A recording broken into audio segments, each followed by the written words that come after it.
नमस्कार, हिमाचल प्रदेश की तमाम बड़ी खबरों में आपका स्वागत है। खबरों का सिलसिला शुरू करने से पहले वीडियो को लाइक, चैनल को सब्सक्राइब कर दीजिए और आप ये खबर किस जिले या गांव से देख रहे हैं कमेंट करके जरूर बताएं। देश के सभी स्कूलों को होगा सुरक्षा ऑडिट। राजस्थान की घटना के बाद शिक्षा मंत्रालय ने दिए निर्देश।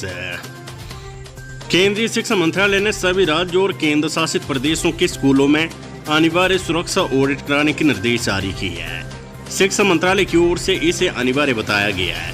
ये कदम राजस्थान की उस घटना के बाद उठाया गया है जब एक स्कूल की छत गिरने से 7 बच्चों की मौत होगी और कई बच्चे मलबे में दब गए।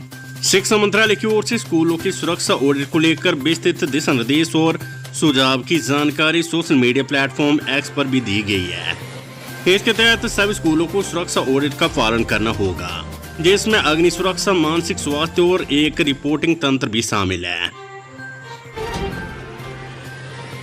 जयराम ठाकुर बोले, आपदा प्रभावितों को फौरी राहत देने की बजाय एफआईआर कर रही है सरकार। नेता प्रतिपक्ष जयराम ठाकुर ने कहा है कि आपदा प्रभावितों के जख्म पर मरहम लगाने की जरूरत होती है तो सुख की सरकार उन पर नमक छिड़कती है। आपदा प्रभावितों को फौरी राहत देने की जरूरत होती है। दुख की बात यह है कि सरकार उन्हें फौरी राहत तो नहीं दे सकती है, इसलिए उन पर फौरन एफआईआर करवा रही है। ये हिमाचली नहीं, दुनिया के इतिहास में सबसे अजूबा मामला है जहां आपदा प्रबंधन का मंत्री आपदा क्षेत्र में जाता और आपदा प्रभावितों के खिलाफ एफआईआर करवाकर वापस आता है। हिमाचल प्रदेश बिजली बोर्ड का बड़ा फैसला, सीनियर असिस्टेंट के 159 पद समाप्त है।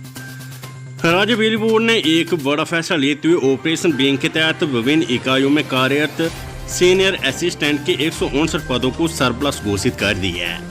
इन पदों को अब ना तो भरा जाएगा और ना ही प्रमोशन या ट्रांसफर के माध्यम से उपयोग में लाया जाएगा। इन्हें बोर्ड सचिवालय के सरप्लस पूल में रखा जाएगा। वहीं प्रदेश के 10 अन्य इलाकों में सीनियर असिस्टेंट के 10 नए पदों को दूसरी इकाइयों से डाइवर्ट करके तैनात किया जा रहा है, जिससे ये संदेश स्पष्ट है कि केवल जरूरत के अनुसार ही स्टाफ की तैनाती होगी। हिमाचल प्रदेश के 5 मेडिकल कॉलेजों में 81 पद भरेगी सरकार। हिमाचल सरकार के चिकित्सा शिक्षा एवं अनुसंधान निदेशालय ने राज्य के 5 सरकारी मेडिकल कॉलेजों में सीएमओ, एमओ, चिकित्सा अधिकारी, अस्पताल प्रशासनिक अधिकारी और रजिस्ट्रार सह महिला चिकित्सा अधिकारी के पदों के 81 पदों पर भर्ती प्रक्रिया शुरू कर दी है। सीएमओ, एमओ, चिकित्सा अधिकारी, अस्पताल प्रशासनिक अधिकारी और रजिस्ट्रार सह महिला चिकित्सा अधिकारी के पदों पर 3 वर्ष की अवधि के लिए भर्ती होगी।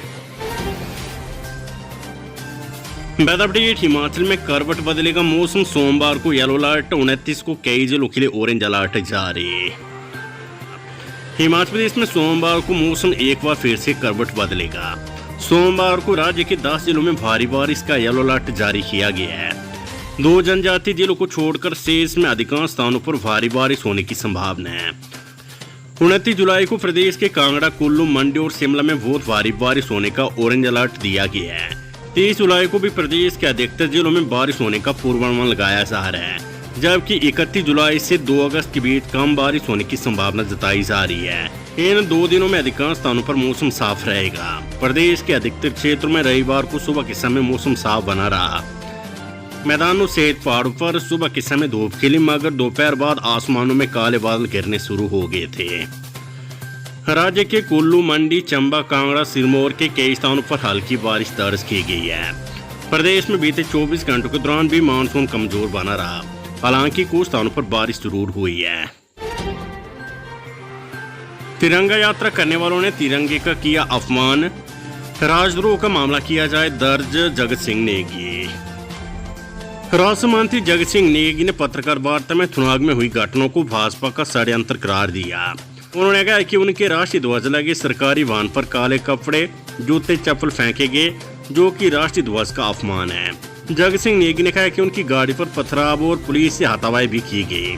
उन्होंने कहा कि भाजपा ने राहत कार्यों में बाधा पहुंचाने और अपने स्वार्थ की पूर्ति के लिए ड्रामा किया। उन्होंने भाजपा पर निशाना साधते हुए कहा कि तिरंगा यात्रा करने वालों ने तिरंगे का अपमान किया और इस घटना में संलिप्त सभी लोगों के खिलाफ देशद्रोह का मामला दर्ज किया जाना चाहिए। अंतर्राष्ट्रीय मिंजर मेला शुरू, राज्यपाल ने ध्वजारोहण कर किया शुभारंभ। अंतर्राष्ट्रीय मिंजर मेले का रविवार को विधिवत तरीके से शुभारंभ हो गया है। राज्यपाल शिव प्रताप शुक्ल ने पारंपरिक कुंजरी मल्हार गायन के बीच ऐतिहासिक चौगान में ध्वजारोहण कर मिंजर मेले का शुभारंभ किया। इससे पहले मिर्जा परिवार के मुखिया एजाज मिर्जा ने परंपरा का निर्वहन करते हुए भगवान रघुवीर को मिंजर अर्पित करने की रस्म अदा की। रविवार सवेरे नगर परिषद चंबा के कार्यालय से शोभा यात्रा आरंभ होकर श्री लक्ष्मी नारायण मंदिर पहुंची। बैंड बाजे ढोल नगाड़े की ताप पर विभिन्न सांस्कृतिक दलों के कलाकार थिरकते हुए शोभा यात्रा में शामिल हुए। शहर के मंदिरों की पूजा अर्चना और मिंजर अर्पित करने के बाद चौगान मैदान तक शोभा यात्रा निकाली गई। उपायुक्त चंबा मुकेश रैपसवाल ने मुख्य अतिथि सहित सभी गणमान्यों का स्वागत किया। शास्त्री अभ्यर्थियों को बड़ी राहत, हाईकोर्ट ने दी बीएड शर्त से छूट। हिमाचल प्रदेश हाईकोर्ट ने टीटी संस्कृत शास्त्री की भर्ती 19 फरवरी 2025 से पहले के भर्ती एवं पदोन्नति नियमों के अनुसार ही जारी रखने के आदेश जारी किए हैं। न्यायाधीश संदीप शर्मा और न्यायाधीश रंजन शर्मा की खंडपीठ ने राज्य सरकार सहित राष्ट्रीय अध्यापक शिक्षा परिषद NCET को नोटिस जारी की है। अदालत ने सभी प्रतिवादियों को 4 हफ्ते में जवाब दायर करने के निर्देश दिए हैं। राज्य सरकार ने टीटी संस्कृत बनने के लिए बीएड अनिवार्य कर दी है।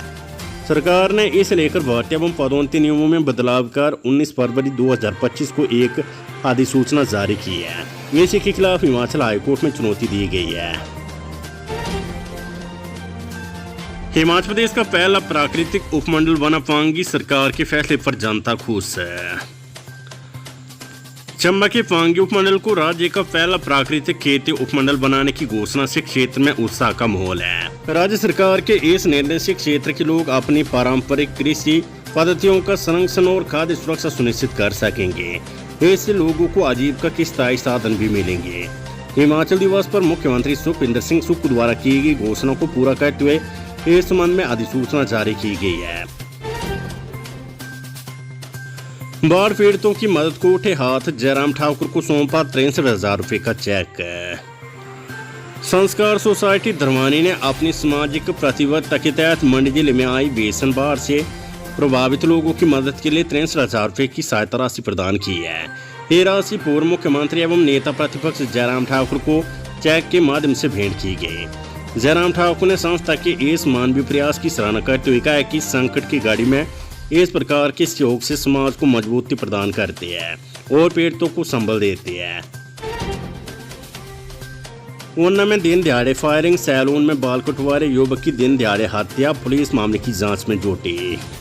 चंडीगढ़ धर्मशाला नेशनल हाईवे ऊना के लोअर बसाल बाजार में सैलून में कटिंग करवा रहे एक युवक की 2 अज्ञात युवकों ने गोली मारकर हत्या कर दी। मृतक की पहचान राकेश उर्फ गग्गी अपर अरनियाला जिला ऊना के रूप में हुई है, जो कि सैलून में बैठकर कटिंग करवा रहा था कि नेशनल हाईवे पर बाइक पर सवार 2 अज्ञात युवकों ने उसके ऊपर गोली दाग दी, जिससे उसकी मौत हो गई। आनंद फानन में युवक को क्षेत्रीय अस्पताल ऊना लाया गया, जहां पर डॉक्टरों ने उसे मृत घोषित कर दिया है। पुलिस भी घटनास्थल पर रवाना होगी और मामले में जुड़े हर पहलू की गहनता से जांच में जुट गई है। आधिकारिक रूप से श्रीखंड महादेव यात्रा संपन्न, 20 कैंपों से वापस बुलाए रेस्क्यू दल के सदस्य। श्रीखंड महादेव के दर्शन के लिए इस वर्ष कुल 7,442 श्रद्धालुओं ने यात्रा में भाग लिया है। रविवार को यात्रा पर निकला श्रद्धालुओं का आखिरी जत्था पहले बेस कैंप सिंगार पहुंच गया। अब यात्रा पर पूर्ण रोक लगा दी गई है। प्रशासन ने चेताया कि यदि कोई चोरी छिपे यात्रा पर निकला तो उसके खिलाफ कानूनी कार्यवाही अमल में लाई जाएगी और मामला दर्ज किया जाएगा। मंत्री जगत सिंह नेगी बोले, चांद व्यापारियों को लाभ देने के लिए बच्चों की जान खतरे में डालना सही नहीं। राष्ट्र मंत्री जगत सिंह नेगी ने कहा कि चांद व्यापारियों को लाभ देने के लिए कोयले चलाकर बच्चों को खतरे में डालना सही नहीं है। उन्होंने कहा कि चुनाव में भाजपा कार्यकर्ताओं और कुछ व्यापारियों ने तिरंगे का अपमान किया है। इन पर देशद्रोह का मुकदमा दर्ज हो सकता है। आम लोगों को राज्य सरकार के पुनर्वास कार्यों से राहत मिल रही है और उनकी ओर से कोई विरोध नहीं किया गया, मगर स्थानीय भाजपा नेता और व्यापारी इस मुद्दे को उठा रहे हैं।